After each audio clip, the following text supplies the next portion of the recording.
The steel door to the quarantine room didn't swing open dramatically. It just creaked slowly, like it was reluctant to show me what was inside. The smell hit me first. Ammonia, rot, something biological I didn't want to name. My lungs physically recoiled, the way they used to when we cleared bombed-out buildings overseas and found things we weren't supposed to find. I had been in war zones. I had seen field hospitals. I had smelled death before, but nothing prepared me for walking into that back room and seeing Ranger.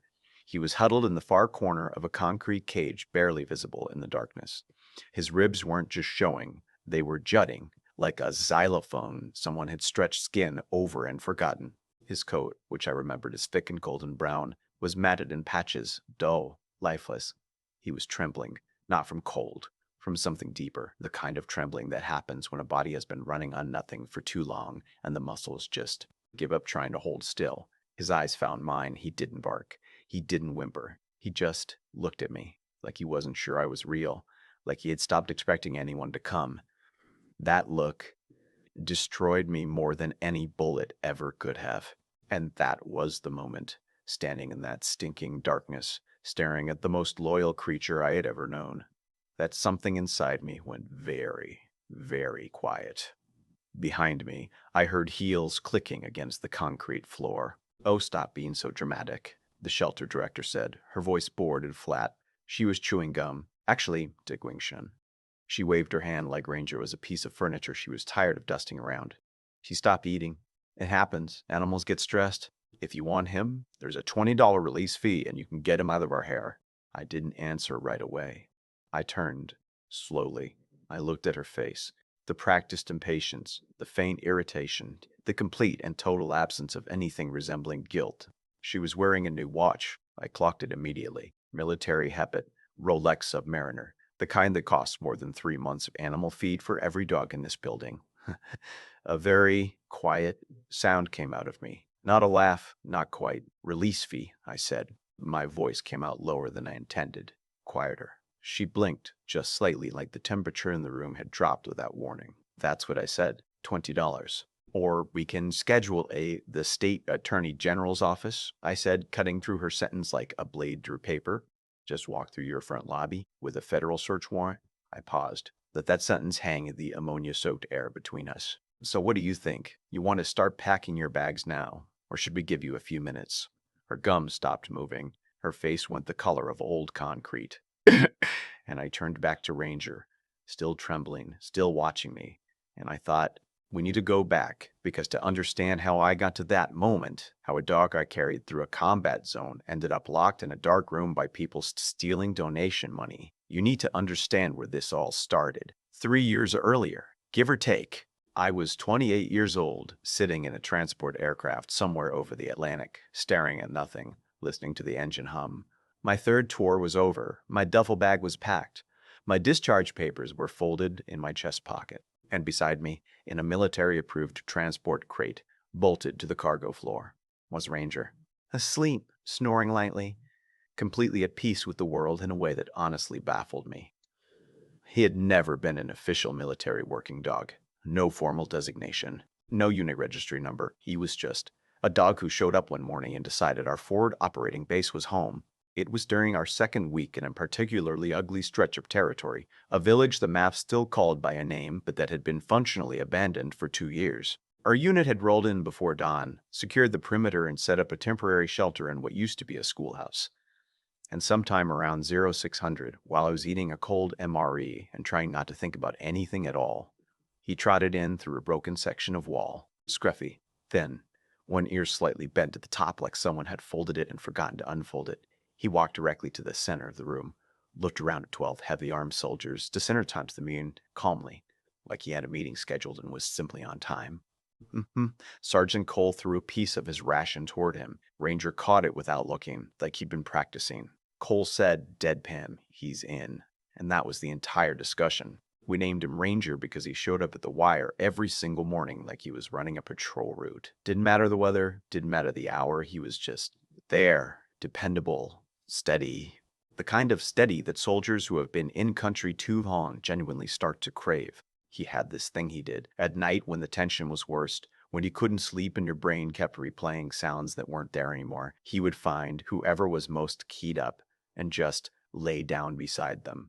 No drama, no noise, just wait. Warm, calm, grounding weight. He did it for me more than once. There was a night 3 months in when I was pulling overnight watch on the northeast corner of the perimeter. The radio had been crackling weird. We'd had intel about movement in the tree line, but nothing confirmed. I had been awake for 31 hours. My hands were steady, trained to be, but something behind my sternum was coiled up so tight I could barely breathe. Ranger appeared out of nowhere, lay down across my boots. I looked at him. He looked up the tree line, completely unbothered. I unclenched, slowly, like he had just DCTT from me that the night was going to be okay. 2 hours later, it wasn't. There was a contact situation on the south side, and our unit responded, but we all came back. And I will always quietly believe that those 2 hours of breast ranger forced on me were part of the reason I was able to think clearly enough when it mattered. He also saved my life once in a way the military would never officially document. We were moving through a compound checking rooms, standard clearance protocol, and Ranger, who had been shadowing my left side all morning, suddenly stopped, planted, refused to move forward. Just sat down in the middle of the hallway and looked at me with an expression that communicated, with absolute animal certainty, "Don't." I stopped, held up a fist. The man behind me froze. The IED was 7 feet ahead, pressure plated, hidden under a false layer of dirt and debris. Our EOD team defused it 40 minutes later. We never talked about that much. Soldiers don't really need to put things into words. But I knew from that day forward that whatever I owed Ranger went beyond feed and shelter. It was something closer to blood dead, the kind that doesn't expire. When my discharge came through and I started navigating the paperwork to bring him home, some people thought I was being sentimental. My CO raised an eyebrow. A logistics sergeant told me it was a lot of trouble for a mutt. I did the paperwork anyway. Got him cleared through customs, got him his vaccinations and documentation, put him in the window seat of a civilian flight from Ramstein because the cargo hold had been cold the night before and I wasn't putting him down there. The flight attendant gave me a look. I gave her one back. Ranger got the window seat. He pressed his nose to the glass for 40 minutes straight when we crossed the coast of Maine. I don't know what he was thinking, but he looked satisfied, like a soldier seeing land after a long deployment. I thought the hard part was over. I was wrong. Civilian life hit me like a second deployment. Same chaos, different enemy. I had skills, real ones, military logistics, supply chain coordination, crisis management under pressure. But the job market doesn't hand you a welcome basket when you walk out of the service. My VA transition counselor was great, genuinely. But the gap between military competency and civilian paperwork is a canyon, and crossing it takes time. I picked up work fast, though. First as a dock supervisor at a regional freight terminal. Then a second job doing overnight inventory at a big box distribution center. Then a third contract, short-term, helping a construction company manage material scheduling for a county road project. 3 jobs, 14-hour days, sometimes 16.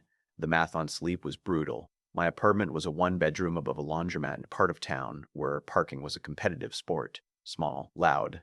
The walls vibrated at odd hours. Fine for me. I'd slept in worse, but terrible. For a dog who needed space, movement, attention, who needed someone who was actually present. Ranger was patient. He always had been.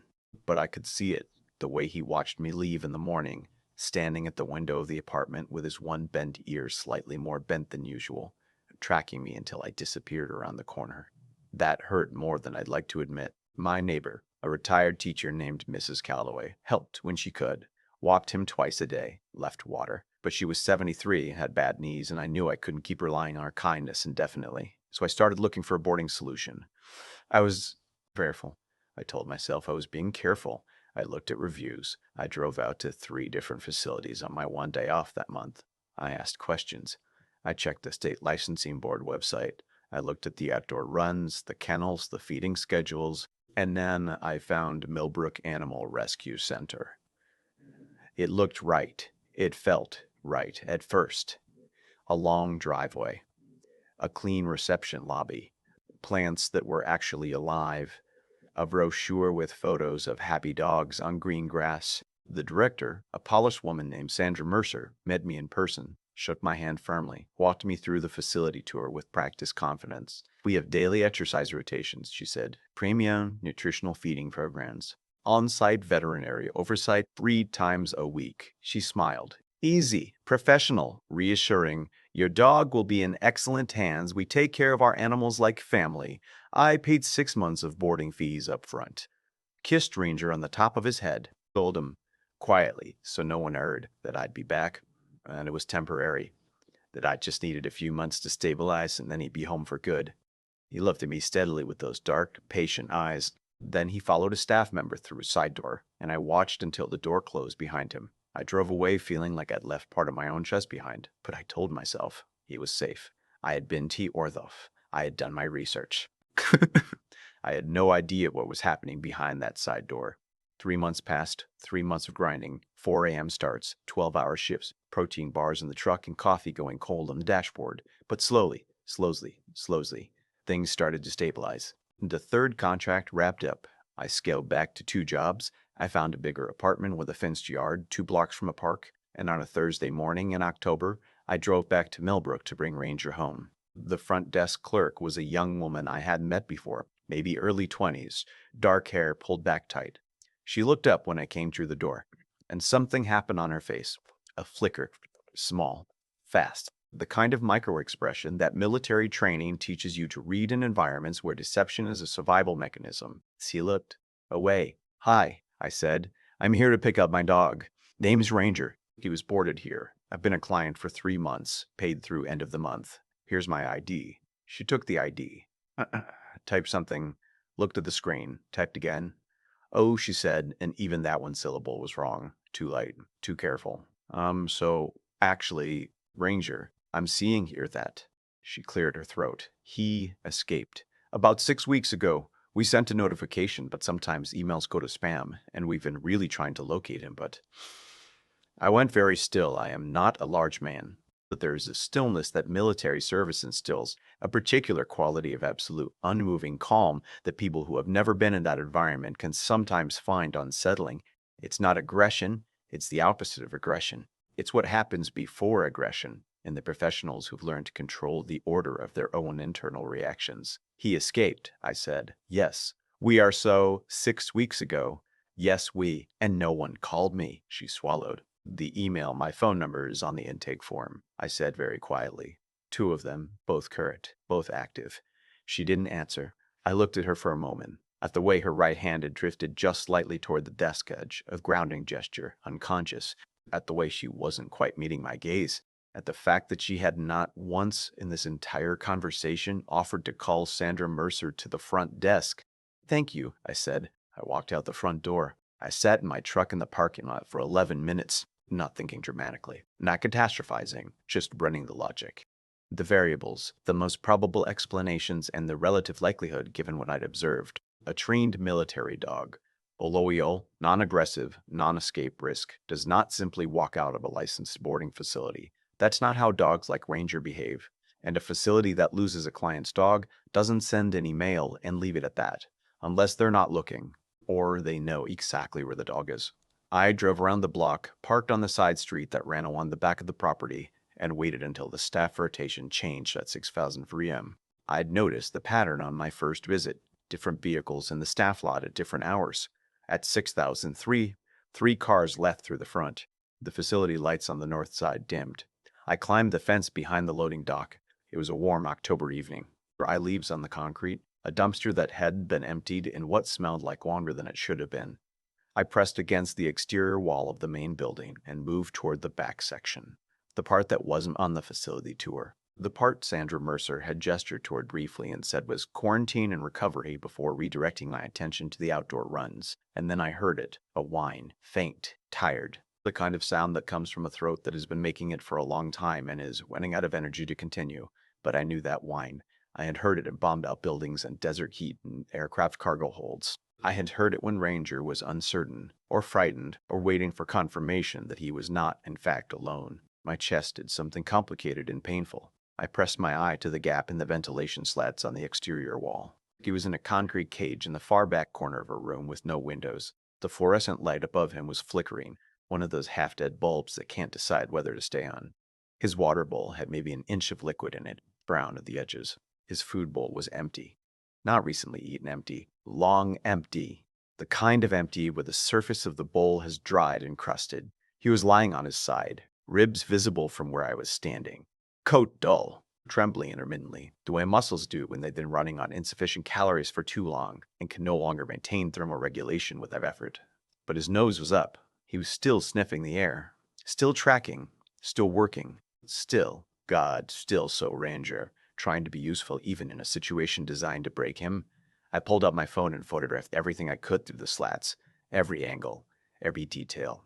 His body condition, the bowl, the cage, the date and timestamp burning automatically into every frame. Then I looked at my contacts. I had a number given to me 3 months prior by a VA counselor who'd specifically mentioned it during an animal welfare discussion for the State Bureau of Animal Welfare Enforcement, the Regional Field Division, the number for Inspector Dale Vance, who I had been told by 2 separate veterans advocacy groups was the person you called when you had evidence, not just a complaint.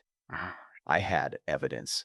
I dialed. The phone rang twice. Vance, said a flat, efficient voice on the other end. I said, my name is Caleb Moore. I'm a military veteran. I have high-resolution photographic documentation of a potentially criminal animal neglect situation at a licensed shelter facility in this county. I have a boarding contract, 6 months of payment records, and the facility's state license number. And I need to talk to you tonight. There was a pause. Address, said Vance. Told him. Don't go back inside, he said. Don't confront staff. Go home. I'll be in touch by morning. I climbed back over the fence, walked to my truck, sat in the driver's seat for a moment in the quiet of the evening, October air cooling through the cracked window, city sounds in the distance, the faint smell of dry leaves. I wasn't angry, not in the hot, shaking way that people expect. I was clear, military-grade clear, the kind of focus that comes when the mission is defined and the resources are lined up, and all that remains is execution. Ranger was still in there. He was hurt, but alive. He was waiting the way he always waited, patient, steady, nose up. And I was going to take the entire operation that had put him in that cage and dismantle it completely. Inspector Dale Vance was not what I expected. I had braced myself, unconsciously, maybe, for the kind of bureaucratic friction that veterans learn to expect from civilian systems. The polite skepticism, the we'll look into it with no follow-up timeline. The form in triplicate filed into a cabinet somewhere while once dissolved. What I got instead was a 6:47 a.m. phone call the morning after I dialed his number, from a man who sounded like he had been awake for 2 hours already and was not remotely interested in small talk. More, he said. Those photos you emailed last night. The animal in cage 7, the one in the back corner. How long do you believe he's been in that condition? I told him. 3 months minimum boarding. Possibly deteriorating condition from early in the stay based on what I was seeing in the images. I walked him through Ranger's baseline, his build when I boarded him, his weight, his coat condition. I was precise, dates, weights, intake documentation, everything. Vance was quiet for a moment. Then, you have the boarding contract on you? Scanned and emailed. Should be in your inbox.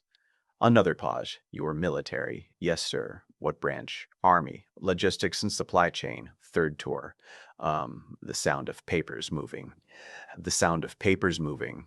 More. I've been running animal welfare enforcement in this county for 11 years. I get 3-4 complaints a week about Millbrook. Every single one goes through the standard complaint process. Investigation requested. Director provides documentation. Documentation checks out on paper. Case closed.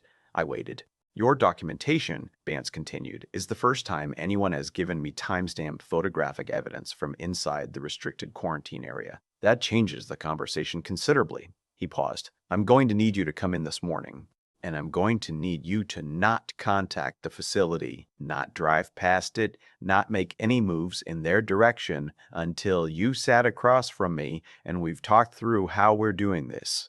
Understood, I said. Good. 8 o'clock. You know where the county bureau office is? I didn't. He gave me the address. I wrote it down, hung up, and stood in my kitchen in the gray October morning light for a moment, looking at the fenced yard outside my window. The yard I had rented specifically so Ranger would have somewhere to run, still empty. The bureau office was a nondescript 2-story building on the edge of the government district. R.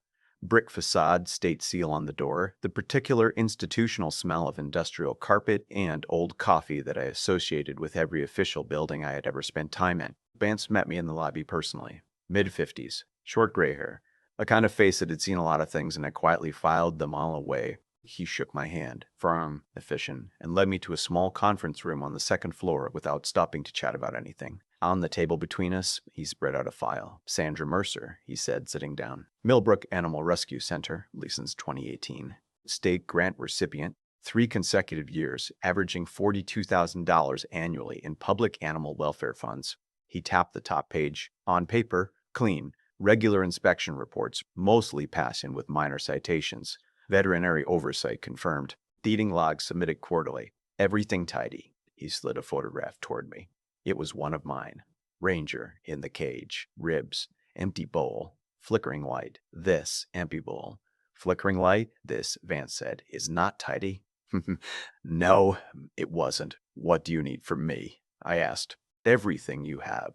Boarding contract, payment records, any written communications with the facility, emails, texts, anything. And I need you to write me a formal statement, dated and signed, covering everything from the intake day to last night. He leaned back slightly. And then I need you to be patient while I do what I do, because if we move too fast and give them time to destroy records, we lose the case. I nodded. Patient I could do. I had done overwatch shifts that lasted 8 hours in the same position. Patient was a skill I had spent years building. How long? I asked. Vance looked at me steadily. Depends on what we find when we get in there. But I've already made 2 calls this morning, one to the Financial Crimes Division and one to the DA's office. This isn't going to be a standard animal welfare citation more. If what I think is happening in that facility is actually happening, we're looking at felony charges, and felony cases move at the pace of felony cases. He doesn't have weeks, I said quietly. Vance looked at me for a moment. Something shifted, barely, behind his professional composure. Like he heard what I was actually saying. No, he said, he doesn't, which is why I've already flagged this for emergency welfare review. He paused. Give me 48 hours. Don't communicate with the shelter. Don't drive past it. Trust the process. He held my gaze. Can you do that? I exhaled slowly. Yes. The 48 hours were the longest of my adult life. I am not a man who does well with forced inaction when someone I care about is in danger. The military had given me structure for those moments. Protocols, checklists, maintenance tasks, anything to channel the anxiety into productive motion. Without that structure, the civilian version of waiting felt like trying to hold still an incoming fire. So I built my own structure. I spent the first day compiling every piece of documentation I had. Boarding receipts, intake paperwork, the liability waiver I had signed that promised Millbrook would maintain adequate nutrition and veterinary care for all boarded animals. I highlighted that clause in yellow, photographed the highlight, added it to the digital file I was building. I dug into public records next. Tax filings from Millbrook Animal Rescue Center, accessible through the state nonprofit registry. 3 years of 990 forms. I'm not an accountant, but military logistics management is essentially applied resource accounting, and I know what a numbers anomaly looks like. The grant disbursements were listed, the operational expenses were listed, and the gap between what the state was giving them and what their operational costs should realistically be was not small. I documented it, formatted it into a clean summary table, emailed it to Vance with the subject line, "Financial discrepancy summary may be relevant." His reply came back 40 minutes later, 4 words. Very relevant. Thank you, VES HUD. I drove to the park near my apartment and sat on a bench for an hour watching other people's dogs run in the grass. A golden retriever was chasing a tennis ball with the kind of absolute uncomplicated joy that only dogs seem to access. Its owner laughed every time it missed. I looked at the grass. I thought about Ranger pressing his nose against the airplane window of her mane. I went home and made coffee. I didn't drink. On day 3, Vance called. Can you come in? Not a question, really. I was in the car before the call ended. When I walked into the conference room this time, there were 4 people at the table. Ince. A woman in a dark blazer he introduced as Financial Crimes Investigator Hartley, a uniformed animal control lieutenant named Reyes, and a man from the DA's office named Chen, who had the quiet, settled energy of someone who had been working a case in his head for a while and was now ready to talk out loud about it. I sat down. Vance placed a new file on the table. We got a court order for Millbrook's internal records this morning, he said. Based on the evidence you provided, the financial discrepancies you flagged, and 3 prior complaint files we reopened, Investigator Hartley took over without missing a beat. Professional. Precise. The kind of presenter who was given this type of briefing before and knows exactly where to put emphasis. The facility's internal feeding logs, the ones they submit to the state quarterly, don't match their supply invoices. They're reporting full feeding programs for 32 to 38 animals per reporting period. But their food supplier invoices show purchases consistent with feeding approximately TWEL to 15 animals. She let that sit. Meaning, I said slowly, they were billing the state for food they weren't buying and pocketing the difference, Hartley confirmed. Over 3 years, we estimate the discrepancy total somewhere between $80,000 and $110,000 in misallocated grant funds. The room was very quiet. There's more, Vance said. He slid a photograph across the table. It was a printout. Looked like a private message thread from some kind of encrypted platform. Names redacted for now, he explained, pending warrant execution. But the content was clear enough. Someone connected to Millbrook was negotiating the sale of animals described in specific terms: breed, reining level, temperament, to buyers in other states. My jaw tightened. They were selling them, I said. Not a question. Primarily purebred and trained animals, Vance said, reported to the state as escaped or deceased, sold to out-of-state breeding operations and private buyers. The margin on a well-trained rescue dog in certain markets is significant. Ranger, I said. Why was he still there? Vance looked at me steadily. Based on intake photos compared to current condition, our assessment is that his weight had dropped below the threshold that makes him physically sellable to the contacts they were using. He was being held until he recovered enough to be moved. The breath that left me was slow. Controlled him. They had been fattening other dogs to sell. They had been starving Ranger because he wasn't profitable yet. He was inventory. He was merchandise on a shelf they hadn't gotten around to moving. This dog, who had laid across my boots in a dark perimeter on a night when I needed someone to tell me the world wasn't ending. Merchandise. I looked at my hands on the table, made a conscious decision not to let the emotion move into my face because I needed to be present in this room and useful for what came next, not compromised. What's the plan? I said. Shen from the DA's office leaned forward. We execute a full simultaneous entry. Animal control, bureau enforcement, financial crimes, and county sheriff support. Search warrant covers all physical spaces, all records, digital and physical, all animals currently on premises. He looked at me. We also have a warrant for Mercer's personal financial accounts based on the discrepancy summary you provided. Timeline, I asked. Tuesday morning, Vance said. 7 a.m. facility opens at 8. We want to catch them before the day shift fully deploys, before they have time to shred anything. It was Saturday. 3 more days. We'll need you there, Vance added. Not to execute anything, that's our job. But you're the animal's owner, and your formal identification of Ranger on premises will matter for the chain of custody documentation. You also have a right to be present for the retrieval. I nodded. One more thing, Reyes, the animal control lieutenant said. She had been quiet through most of the briefing, watching me with a calm, measuring expression. The vet we're bringing on site for immediate triage has been briefed on your dog's condition from the photos. She'll be ready to transport him directly to the emergency animal hospital as soon as he's out of the cage. She paused. I want you to be prepared for the fact that his condition may be more serious than the photographs suggest. The images are concerning. In person, it may be harder. I've seen hard, I said quietly. She held my gaze. I know. I'm just telling you. The next 3 days I won't describe in detail because there isn't much to say about them that's useful. I slept badly. I ate mechanically. I ran 4 miles every morning to keep the energy from building into something counterproductive. I reorganized the spare room into recovery space, soft bedding, low leading, a water bowl already filled, food already portioned in measured amounts per the guidance I'd found on gradual refeeding for malnourished dogs. I was prepared, over-prepared probably. The way soldiers get before operations they've been waiting on too long. Monday night, I sat in my living room until midnight, not watching anything, not reading. Just sitting with the particular quality of silence that precedes something you've been building toward for a long time. At 5:30 a.m. Tuesday, my phone buzzed. Vance, stage at Northwest Corner parking lot, 6:45. Don't be late.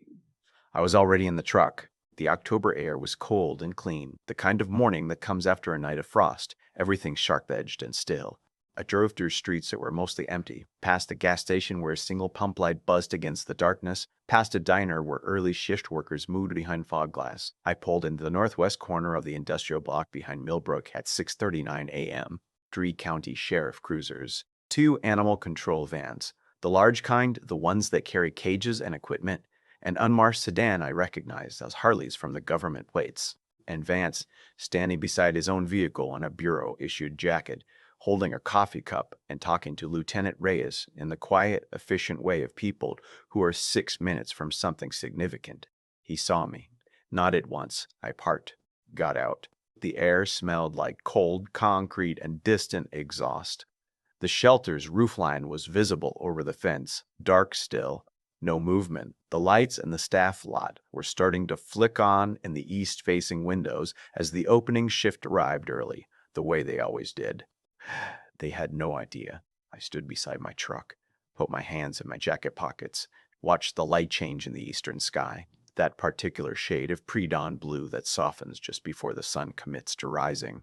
Vance walked over. "How are you doing?" he asked. Not as a formality. "Ready," I said. He nodded slowly, looked at the shelter roof for a moment. "In my 11 years doing this job," he said, "I've never walked into a facility with this level of documentation prepared in advance. What you put together in 48 hours. He paused. It made our job considerably cleaner. I didn't say anything. "He's going to be okay," Vance said, quietly. Not a guarantee. He was too professional for that. But not empty either. I exhaled. Once. Slow. At 6:51, Vance's radio crackled. Chen's voice from somewhere near the front of the facility. "Financial crimes in position. DAA rep on site. Ready when you are." Reyes stepped up beside Vance. Her team was already moving into formation. Quiet, practiced, no wasted motion. Vance looked at his watch, set down his coffee cup on the hood of his car, picked up his radio. "All units," he said. "Where a go." Followed him through the gate. The front door of Millbrook Animal Rescue Center opened at exactly 6:53 a.m. to a county sheriff's deputy holding a search warrant and a bureau enforcement officer whose jacket had a state and animal welfare enforcement printed across the back in letters that left no room for misinterpretation. I was 6 steps behind Vance, the opening shift clerk at the front desk. Oh, not the same young woman from before, an older man this time, heavy, set, reading something on his phone, looked up, looked at the badge, looked at the warrant, looked at the warrant. He put down his phone very carefully. "Is Sandra Mercer on the premises?" Vance asked. The man nodded. Couldn't quite find words yet. Please call her to the front. Don't use the intercom. Use your personal phone. Call her directly. And I need you to step away from the desk and stand over there." Vance indicated a spot against the far wall with the calm, unambiguous authority of someone who has done this enough times that he no longer needs volume to communicate urgency. The clerk moved immediately. Behind us, through the front windows, I could see the animal control vans pulling around to the side entrance, the one that led to the kennels and the back quarantine area. Reyes and her team, they had their own warrant, their own entry point and instructions to begin systematic documentation of every animal on the premises before a single cage was opened.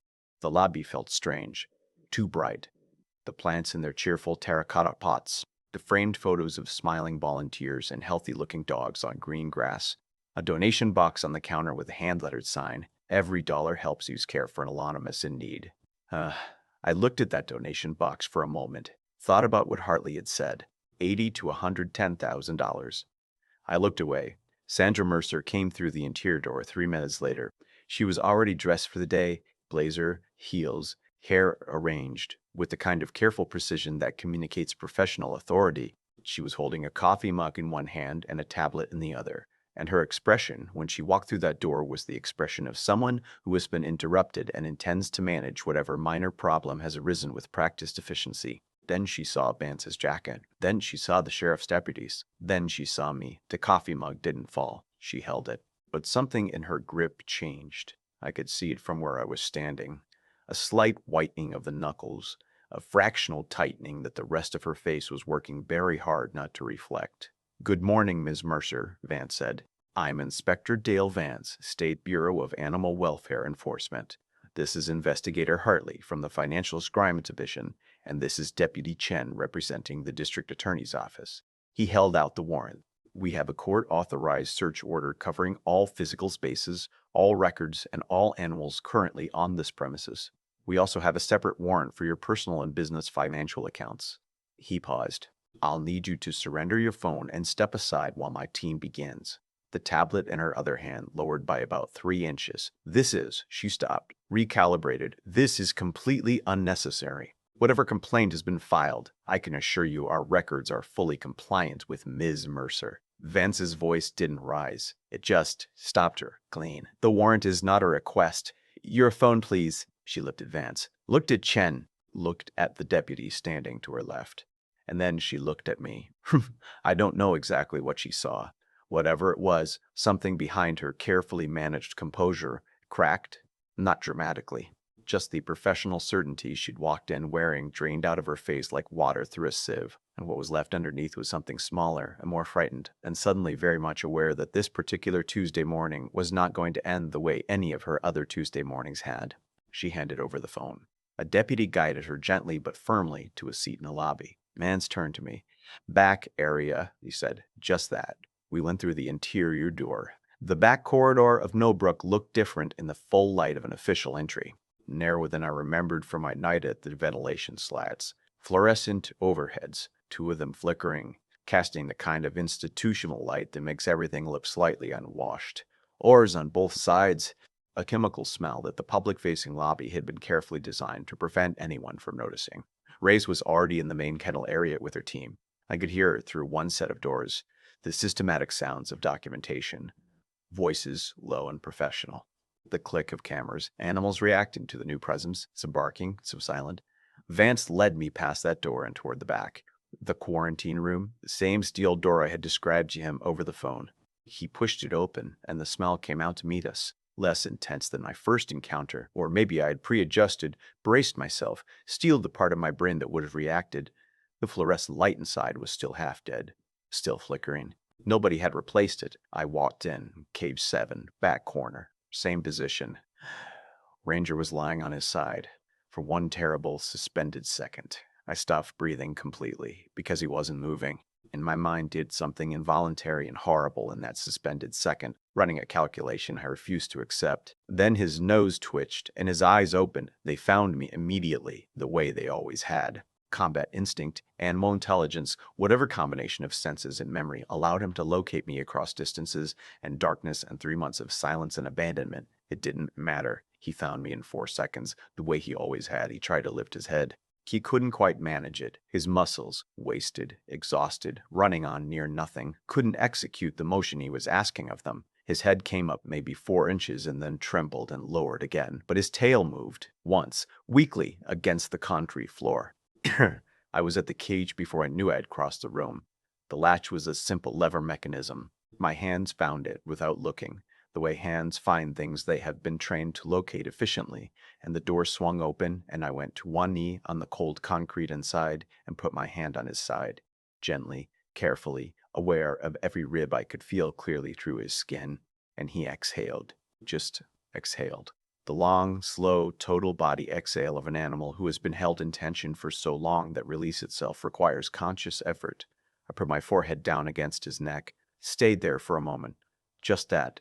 He smelled wrong. The chemical animal shelter smell, the stress smell, the unwashed too long smell that was so completely unlike the warm, outdoor living smell I remembered. But underneath it, faintly, still him, still Ranger. Still the dog who had sat down in the middle of a bombed-out schoolhouse and looked around at 12 soldiers and simply decided to stay. "I'm here," I said very quietly, not for anyone else in the room. "I've got you. You're done waiting." His tail moved again. Twice this time. Behind me, I heard the shelter's on-call veterinarian. Dr. Reyes had brought her own, an emergency animal medicine specialist named Dr. Farrow, moving in efficiently. Calm, focused. She knelt beside us, ran a preliminary assessment with practiced hands that were gentle but deliberate, and spoke in a low voice to her technician in the clinical shorthand of someone who was already triaging and planning. Severe malnutrition, dehydration, significant. Muscle atrophy. I want a full panel when we get under the hospital. He's stable enough to transport. She looked at me. "You can carry him. I'll walk you out." I gathered him carefully, the way you handle something both precious and fragile, every movement calculated, his weight redistributed against my chest so nothing pressed wrong. He was lighter than he should have been by a devastating margin. I could feel that with every step. He tucked his head under my chin. I didn't trust myself to speak. We came through the back corridor and out through the side exit into the morning. October sunlight, cold and clean and bright. The kind of sharp autumn light that hits you like something physical after you've been in a dim space too long. I stepped out of the doorway, and the light caught Ranger's face, and he blinked, slowly, repeatedly, like someone waking from a very long, very bad dream and being surprised to find the world still there. He didn't try to move. He just let the sun land on him. I stood still and let him have it. Around us, the operation continued at its own professional pace. Animal control officers were moving systematically through the facility. Hartley's team was in the back office with Mercer's financial records. Deputies were stationed at both exits. The whole machinery of accountability was turning, grinding forward, doing what it was designed to do. But in that moment, standing in the parking lot with Ranger against my chest and the October sun coming over the roofline, I was somewhere else entirely. I was on FOB in a ruined village, watching a scruffy dog with one bent ear trot through a broken wall and sit down in the middle of 12 soldiers like he owned the place. I was on overnight watch in the dark, feeling a warm weight settle across my boots and the unbearable tension in my chest loosen. I was in a cargo aircraft over the Atlantic, listening to him snore beside me and thinking, with a clarity I hadn't felt in years, that some debts are worth every inconvenience the universe throws at you to pay them. Dr. Farrow touched my arm gently. We should get him in the van. Yeah, I said. Yeah, we should. I rode in the animal control van to the emergency veterinary hospital, sat beside Ranger's transport crate with my hand through the wire mesh the entire way. He kept his nose against my fingers. Didn't sleep, just kept contact. The way he used to on watch. The emergency team at the hospital was excellent, prepared in advance because Vance had called ahead, which was the kind of logistical thoughtfulness I was genuinely grateful for. They took Ranger back immediately.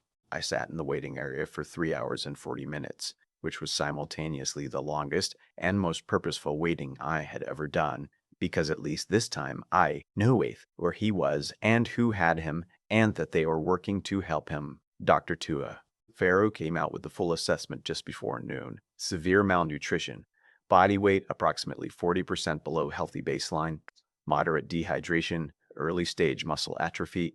2 untreated skin infections from the cage conditions. No major organ damage. No irreversible injury. He's going to need 4 to 6 weeks of structured refeeding, medical monitoring, and rest, she said. But his blood work is more resilient than I expected, given the duration of neglect. She paused, chose her words. He's a physically tough animal. Strong baseline. And he's a soldier, I said. She looked at me for a moment. Yeah, she said quietly. I think he is. 3 weeks later, I got a call from Chen at the DA's office. Sandra Mercer had been formally charged with 3 counts of felony animal cruelty, 2 counts of grand larceny, and 1 count of wire fraud. Her head veterinarian, a man named Dr. Pollard, who had been falsifying health records and medication logs for 2 years, had been charged separately with professional misconduct and criminal negligence. Both had entered not guilty pleas that Chen described, in a tone of mild professional amusement, as optimistic. The shelter's state license had been revoked effective immediately following the raid. All remaining animals on the premises had been transferred to partner facilities with proper oversight. The facility's bank accounts, including a secondary account linked to Mercer's name that hadn't appeared in any public records, had been frozen pending the fraud investigation. The asset seizure covered the physical property. And 3 months after that, in a development that I genuinely had not anticipated but that felt, when Chen told me about it, like the universe exercising a particular dry sense of humor, the county announced that the Millbrook property had been acquired through civil forfeiture proceedings and would be converted into a fully state-funded support center for military veteran pet ownership, subsidized boarding, veterinary care, and transition support for veterans re-entering civilian life with animal companions. They asked if I wanted to be on the advisory board. I said yes. By November, Ranger had gained back 11 pounds. He wasn't at full weight yet. Dr. Farrow's refeeding schedule was strict and carefully graduated. Too fast causes its own damage, and we followed it precisely. Every meal measured, every day logged, every veterinary check-in attended. But the trembling had stopped. The coat was coming back, slowly, unevenly at first, And with more confidence, the thick golden brown returning patch by patch, like a landscape recovering after a hard season. The muscle tone was building. He ran in the fenced yard, not the way he used to, not yet. But he ran, short bursts, enthusiastic, ears up, nose working, full attention on whatever smells the autumn air was carrying. He still found me at night, still located whatever room I was in, and lay down nearby, not on top of me, not dramatically, just close, available, present, the same grounding weight he had always been. I started sleeping through the night again around the same time he did. I don't think that was a coincidence. There is something I have tried to explain to people, civilians mostly, who ask what the bond between a soldier and a combat animal is really like. They expect something sentimental, I think, something that fits into a greeting card or a movie montage. The loyal dog and the brave soldier. Simple, clean, but it isn't clean. Nothing about war is clean, and nothing about the things that keep you human inside of it is clean either. What Ranger gave me wasn't affection, though it was that too. It was potential. He had seen the worst of what I'd been through, and he hadn't flinched, and he hadn't left. He had just stayed, shown up at the wire every morning, laid across my boots in the dark. He asked nothing from me except presence, and I had, for 3 months, for reasons that felt necessary and reasonable at the time, failed to give him even that. That is something I will carry for a long time, not as guilt that destroys, as knowledge that improves, as the kind of understanding that rearranges your priorities so thoroughly that they never drift back to where they were before. He was never going back to a boarding facility. Whatever my schedule demanded, whatever civilian life threw at the calendar, he was never going to a cage again, not while I was breathing. On a Tuesday morning in December, cold and clear, the yard dusted with the first real frost of the season, I brought my coffee outside and sat on the back porch steps. Ranger came out behind me, moved to the edge of the yard, nose up, reading the morning in the particular focused way he had always done. Methodical, thorough, satisfied. He did a slow circuit of the fence line, checked every corner, confirmed the perimeter. Then he came back and sat beside me on the steps. We stayed there for a while, the frost on the grass catching the early light. The neighborhood quiet.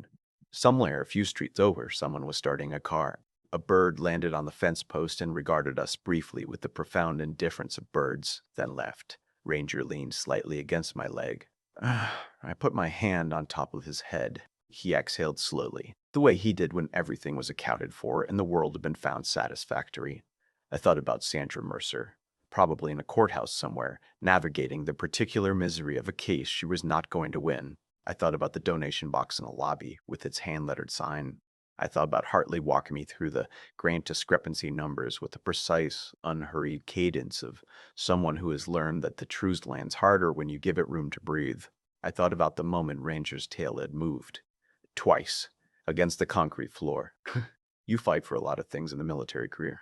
Some of them are abstract, values, concepts, the idea of something larger than yourself. Some of them are concrete, the person beside you, the mission objective, the perimeter you have been assigned to hold. The concrete ones are easier to understand. The abstract ones are harder to sustain. But occasionally, rarely, if you're lucky, the thing you're fighting for is sitting right beside you on a set of frost-covered porch steps, leaning against your leg, nose still working even in the quiet, because some habits run too deep to retire. Those are the ones worth everything. Those are the ones you never let go of again.